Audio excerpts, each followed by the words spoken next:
Everyone, welcome to my assignment to outline Echo Protocol. Let's go with the mechanics.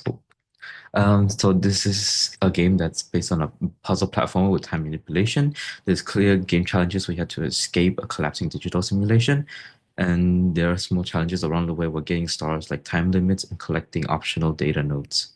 And for the game mechanics, the 2D platformer scrolling slightly, there are more sections and it will unlock linearly and the time will flow continuously in real life. And the Echo Flip, which is a mechanic, will record up to 5 seconds of the player's action. For the items the player has, they can have temporary power-up items or collecting checkpoints so they can reuse them later. And the obstacles are gates, lasers, and moving platforms. And the enemy has AI enemies that monitor and patrol the simulation and in a cone movement way. So the movement for the players are left, right, up, down. And there are the echo switches that can record 5 seconds of player movement. And the result is like you can navigate through platform gates, use time cores to slow down the areas so you won't die. And the rules is the players start with no upgrades and then using the Echo Flip, which is the main mechanic, to move around the puzzles and solve puzzles and not get detected by glitch sentinels. The skills for the player needs is physical, which is reflex and timing for the movement, and also mental of planning and understanding the pattern of the puzzle. And the chances of being detected by a sentinel is it has 3 phases, which is scanning, alert, and also using your clone will also alert the sentinel. Level design. So this the first level is a core breach, which is the beginner level, where there are 7 atomic challenges in the level, where you leave the spawn pod and then uses your to jump across and find a hidden room if you wanted to. And the player characters observe and understand the looping simulation and avoiding the enemy, learning the controls. And this is level 2 where they go into more harder puzzles to make sure the player is understanding their game and the mechanics. They have 4 sub-levels where the challenges is to leave using the exit beacon and reset the simulation and before the corridor fully collapse.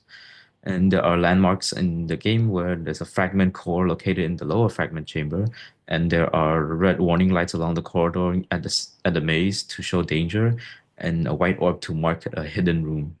And Show Don't Tell is the glowing orb for the player to guide to a hidden room for extra points.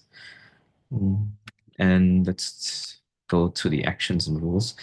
The players will be moving a lot while dodging, since this is a more of harder map with the level upgrade and the space. It's a vertical descent and return layout. Player move from a lower section and progress upwards each time. There are flickering platforms. It operates in a loop, and the time shaft is time sensitive. And the chance of increasing movement speed will increase the enemy detection probability, and the clone enters view too quickly may draw attention. Now let's go to critical analysis. The challenges with player face is physical. The skills they need is physical skills where the reflex you come in when you're dodging and moving, trying to escape the collapsing shaft. And the mental skills is how you can use the abilities Echo Flip. And level 1 layout is more linear with branching options to show and teaches you there are hidden things in the game and the mechanics. While level 2, it will go into more mechanical where you have to escape before it collapses and the time will decrease. And so for the dominant strategies is to, to avoid it being too powerful, like the Echo Flip, where its cooldowns and the clone duration. And level 2, the center being able to detect the clone quickly will encourage the players from using the clone as a decoy. And recessive strategy initializes the system, allowing the player to place multiple echo switch at once. This made it too easy for the player, so we decided to remove that. And we have been me. We decided to just only put one in. So then the player had to use it more effectively and more cautiously. And feedback loop is when you die in a game over and over, you understand what to do and what to not.